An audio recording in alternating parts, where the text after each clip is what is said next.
Fala, nação rubro-negra! Bem-vindos ao Flanáticos News. Hoje temos muito conteúdo sobre o Mengão, mas antes de mergulhar nas notícias, quero pedir aquela força da nossa torcida. Se você ainda não é inscrito, já deixa o like, se inscreve no canal e ativa o sininho de notificações. Vamos juntos bater a marca de 1.100 inscritos e fortalecer ainda mais essa família apaixonada pelo Flamengo.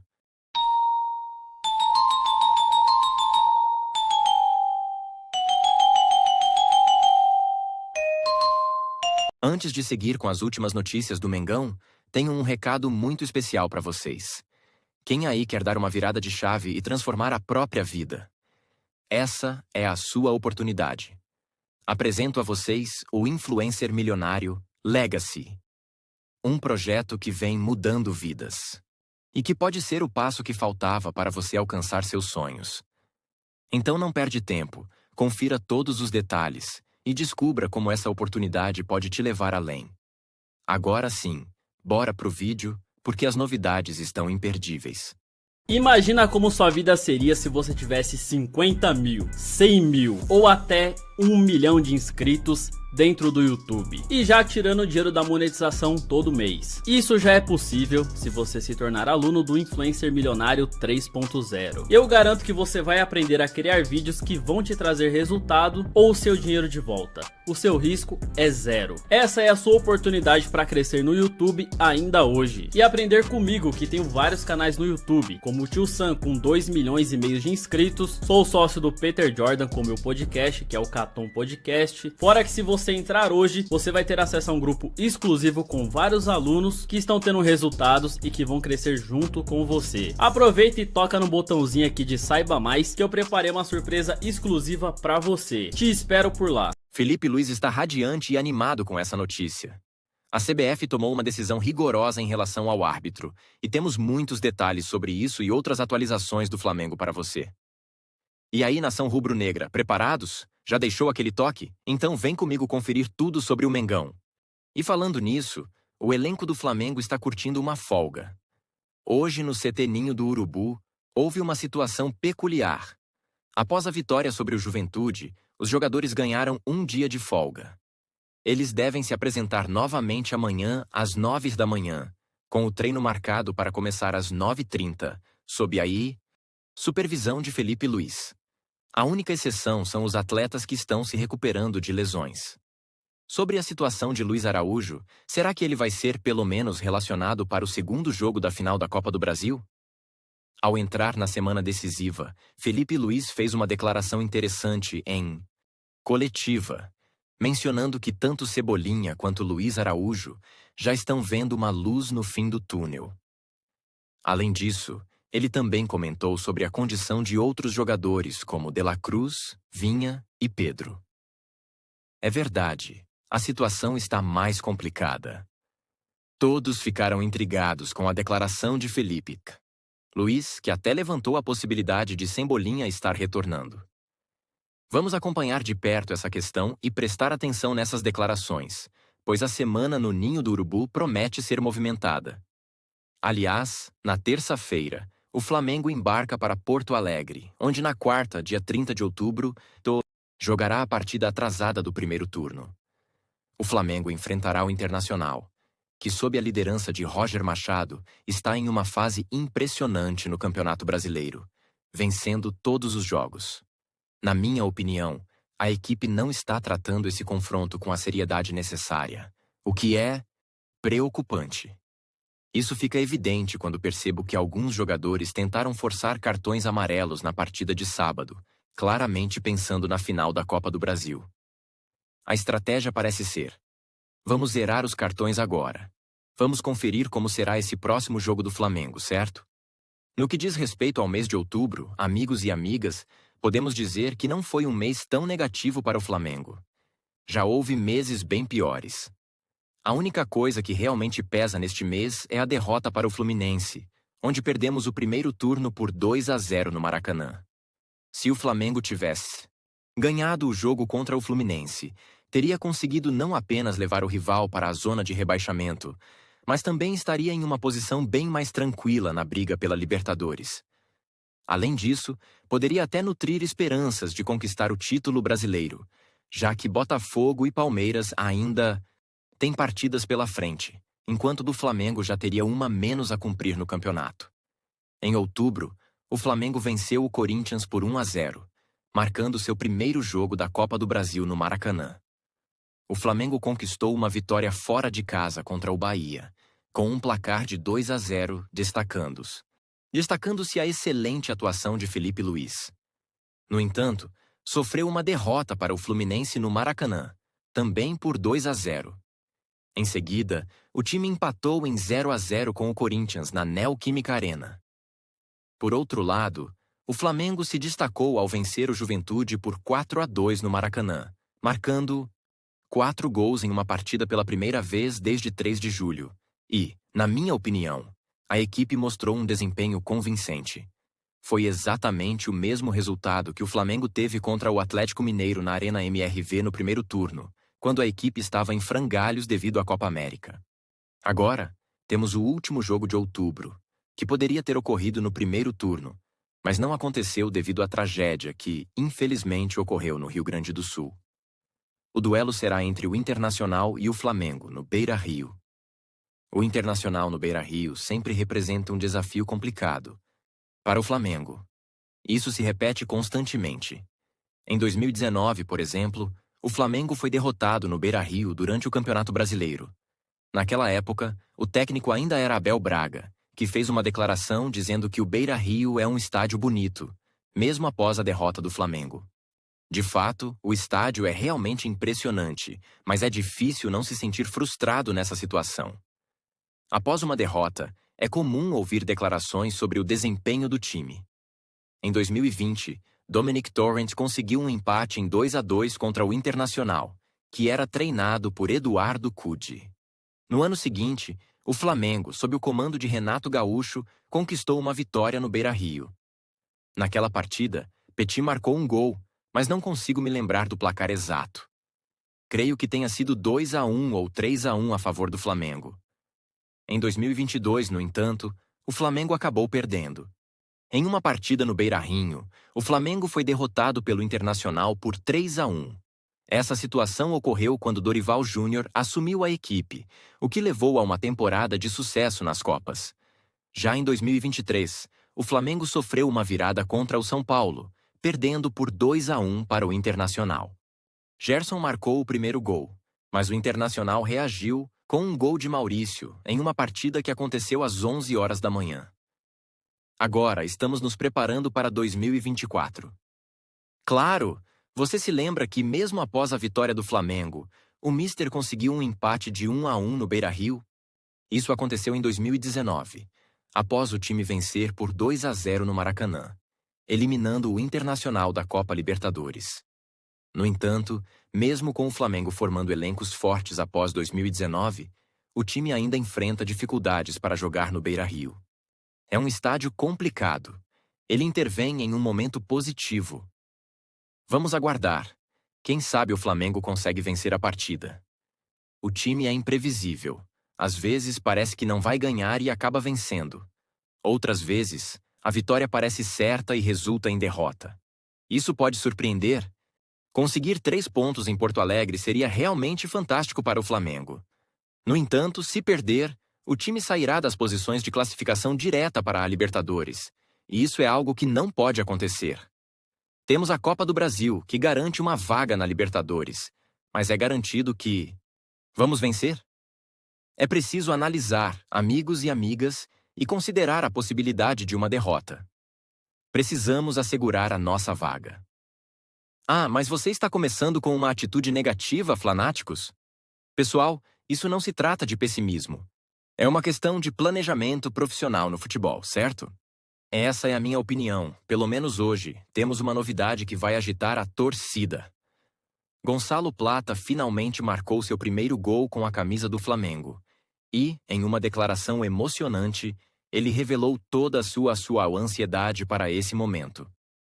Através de uma publicação no Instagram, Plata confessou que esperava ansiosamente por esse dia e expressou sua felicidade por contribuir com um gol tão importante para a equipe. Ele disse: Estava contando os dias para marcar e hoje finalmente consegui. É uma alegria enorme fazer parte desta grande nação. E não é para menos, né, galera? Cada gol traz a confiança que todos precisamos, especialmente em um momento decisivo do campeonato. Agora, quero saber de vocês. Qual foi o gol mais marcante que vocês já viram na história do Mengão? Deixem suas opiniões nos comentários, porque aqui a voz da nação é o que mais importa. Com um gol crucial nesta vitória, seguimos firmes na busca pelo objetivo. Vamos em frente, Mengão! Gonçalo Plata também se manifestou nas redes sociais, destacando sua felicidade em espanhol. Este foi o primeiro gol do equatoriano pelo Flamengo, marcando o fim de um jejum. Que ele contribua com o time na disputa pela vaga na Libertadores, pois é isso que importa. Se o Flamengo tivesse se empenhado de verdade no Campeonato Brasileiro, eu estaria falando em título. No entanto, neste momento, não estou aqui para isso. Não é para enganar ninguém, tá bom? Vamos analisar essa partida quando você chega ao Beira-Rio. As camisas mais caras do Brasil. Segundo o GE Globo, as camisas mais valiosas do futebol brasileiro são as do Flamengo, do Corinthians e do Palmeiras. O Flamengo está em segundo lugar no ranking, com o preço do manto a R$ 600. Essa pesquisa considera o valor do uniforme na versão jogador. Os produtos disponíveis nas lojas oficiais do Flamengo são utilizados nas partidas da temporada. Existem diferentes modelos, um voltado para os jogadores, outro para os torcedores e um terceiro modelo. O modelo torcedor, que é o mais procurado pela torcida, custa cerca de R$ 350. Porém, se você deseja um material de alta qualidade do Flamengo, o que realmente se destaca é o modelo Authentic, que sai por R$ 600. É um preço bastante elevado, comparável a um auxílio. É incrível, não é? Vamos em frente, pessoal! O Flamengo ultrapassou a marca de 100 gols na temporada de 2024. Aqui você confere todos os artilheiros do time. Até agora, em 65 jogos, 25 jogadores diferentes do elenco já marcaram gols contra os adversários nesta temporada, minha galera. Na verdade, eu já mencionei anteriormente que a última vez que o Flamengo venceu por uma diferença de 4 gols foi contra o Atlético Mineiro na Arena MRV. No total, a equipe marcou 101 gols em 65 jogos, sendo 49 no Campeonato Brasileiro, 29 no Carioca, 13 na Libertadores, 7 na Copa do Brasil e 3 em amistosos que ocorreram no início do ano contra o Philadelphia Union e o Orlando City. A maior parte dos gols foi marcada no segundo tempo dos jogos, com 54 em comparação a 47 na etapa inicial. Isso é algo comum, certo? Muitas vezes, quando o jogo está empatado na segunda metade, as equipes tendem a adotar uma postura mais ofensiva, pressionando mais para conseguir o resultado, ao contrário do que ocorre no primeiro tempo. Além do Flamengo, outros 4 clubes da Série A também alcançaram a marca de 100 gols neste ano. O Botafogo com 109 e o Fortaleza com 105. O camisa 9 do Flamengo continua sendo, e deve terminar o ano como, o artilheiro principal do time. Logo atrás vem Arrascaeta, com 9 gols. Ao todo, 25 jogadores do elenco já balançaram as redes em 2024, além de 3 gols contra a favor do Flamengo, contribuídos pelos adversários. Assim, temos Pedro com 32 gols, Arrascaeta com 9 e Bruno Henrique com 8. Cebolinha e Luiz Araújo têm 6 gols cada, Gabigol aparece com 5, enquanto Ayrton Lucas, Gerson e Léo Pereira marcaram 4 vezes. Carlinho, David Luiz, De La Cruz e Michael somam 2 gols cada. Em seguida, vêm os jogadores com 1 gol cada. Alcaraz, Alexandro Averton Araújo, Fabrício Bruno, Felipe Teresa, Léo Ortiz e Lohan. A lista de quem já balançou as redes é tão longa que eu ficaria aqui até amanhã falando os nomes. Apesar de o Flamengo ter outros destaques nesta temporada, é Pedro quem realmente chama sobre a atenção. Mesmo com lesões, ele continua isolado como o maior artilheiro e não será ultrapassado. O segundo colocado, Arrascaeta, tem apenas 9 gols, e para alcançar Pedro, precisaria marcar mais 23 gols até o fim da temporada. Com poucas rodadas restantes do Brasileirão, essa diferença parece impossível de ser superada. O Flamengo se destaca pelos gols feitos no segundo tempo, com um total de 54, comparado a 47 na primeira etapa. Além disso, 4 outros clubes da Série A já ultrapassaram a marca de 100 gols no ano, incluindo o Botafogo com 109 e o Fortaleza com 105. Com atacantes como Pedro, que tem se destacado não apenas no Flamengo, mas em todo o Brasil, o clube não consegue disputar o título do Campeonato Brasileiro. Faz 4 anos que o Flamengo não está na briga pelo troféu nacional, e mais uma vez essa situação se repetiu. A equipe tenta repetir o sucesso de 2022, quando conquistou os 2 títulos de Copa, mas isso não acontece com frequência. Uma partida ruim, como uma derrota para o Peñarol no Maracanã, pode ser devastadora. Você está em uma situação complicada, não é? Tomara que isso se transforme no próximo ano, independentemente de quem assumir a gestão. A CBF afastou os árbitros que participaram do VAR nas partidas entre Flamengo e Juventude e também em Vitória e Fluminense. Veja só, Diego Pombo Lopes e Rodrigo Guarizo Ferreira do Amaral estavam programados para arbitrar jogos da Série B nesta segunda-feira, mas foram trocados por estarem sendo avaliados quanto ao seu desempenho técnico. Vamos conferir isso. Diego Pombo de Lopes, conhecido como Pombo, estava escalado para jogar no Vasco contra o América Mineiro na rodada da Série B.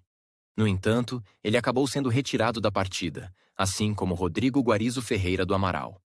O árbitro Brownie da Silva, que deveria atuar no VAR em Ituaniza, São Paulo, foi retirado de sua função. O Juventude manifestou descontentamento com a arbitragem após a derrota por 4-2 contra o Flamengo no Maracanã. A equipe de Caxias do Sul fez reclamações em relação a 2 momentos da partida: o pênalti concedido ao Flamengo e a expulsão de Nenê. O camisa 10 entrou em campo aos 27 minutos do segundo tempo e apenas 3 minutos depois recebeu 2 cartões amarelos por protestar e foi expulso do jogo. O time de Caxias do Sul também foi prejudicado pela marcação de um pênalti aos 2 minutos do segundo tempo, quando o placar estava empatado em 1-1. Gerson caiu após um contato com Mandaca na área, e o árbitro assinalou a penalidade, que foi convertida por Gabigol. Quanto ao Fluminense, não quero comentar. Que se danem, o time deles vai para a Série B. Aqui o foco é no Flamengo. O pênalti que foi marcado para o Flamengo deveria ter sido assinalado sempre. Sempre. O que podemos dizer sobre o pênalti que marcaram? E o Palmeiras conseguiu se defender? E os pênaltis que foram marcados para o Palmeiras, eles tiveram a mesma consideração? Quando se trata do Flamengo, especialmente em jogos contra o Fluminense, houve uma cobrança diferente. Agora, no caso do Palmeiras, não houve essa mesma reação. Qual é, então, o critério para essa situação? Um especialista em leitura labial revelou a frase que resultou na expulsão de Nenê durante a partida contra o Flamengo. A transcrição é a seguinte: qual foi a pergunta que eu te fiz? Carvalho? Eu apenas perguntei, não precisa fazer isso. Olha, Valar, tem um áudio aqui. Eu estava conversando com você. Por que você vai agir assim comigo? Pelo amor de Deus, eu só estava dialogando. Veja o que você está fazendo, Braulio. É assim que você vai agir comigo? O árbitro Braulio da Silva. Machado foi o responsável pela expulsão de Nenê. O jogador já havia recebido um cartão amarelo e, ao se dirigir ao árbitro, questionou: quem foi que eu disse que me perguntasse, Carvalho? Essa fala foi considerada ofensiva pelo árbitro, que então mostrou o segundo cartão e expulsou Nenê. Agora, quero fazer uma observação sobre isso.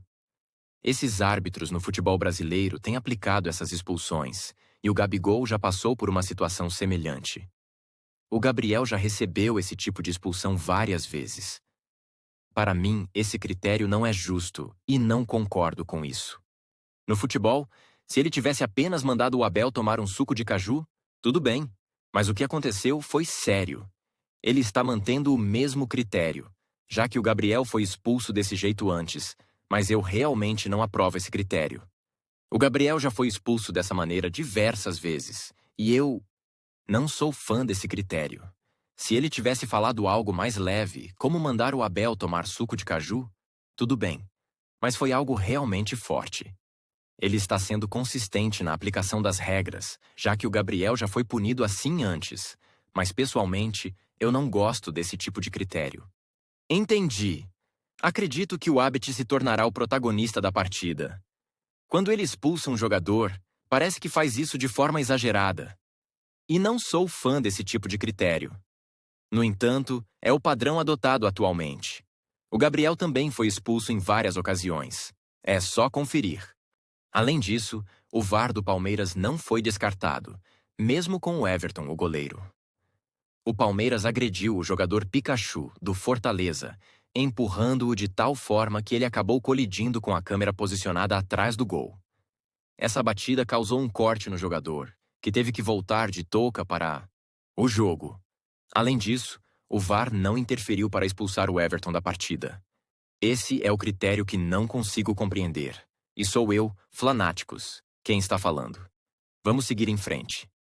O técnico do Internacional, Roger Machado, concedeu uma entrevista à imprensa onde comentou sobre o próximo jogo contra o Flamengo no Brasileirão. Ele mencionou que o Flamengo está em um bom momento, mas não sabe como a equipe adversária se apresentará. Roger ressaltou que será um confronto crucial, definindo-o como um jogo de 6 pontos.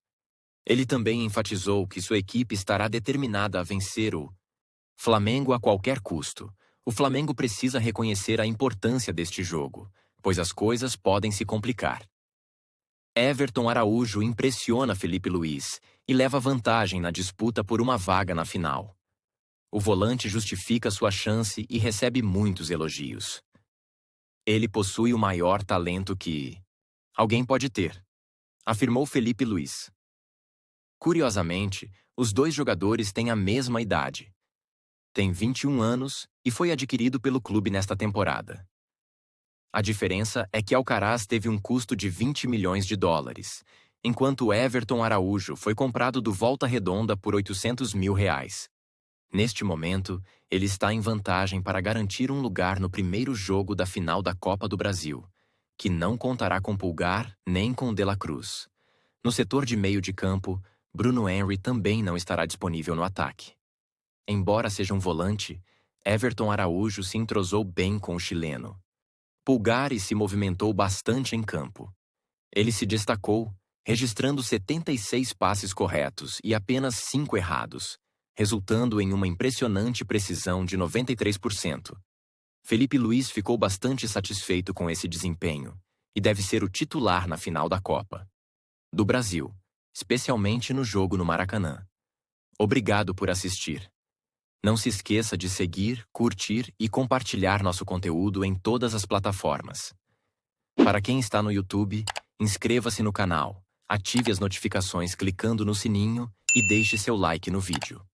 Agradecemos muito pelo apoio, isso aqui é Flamengo.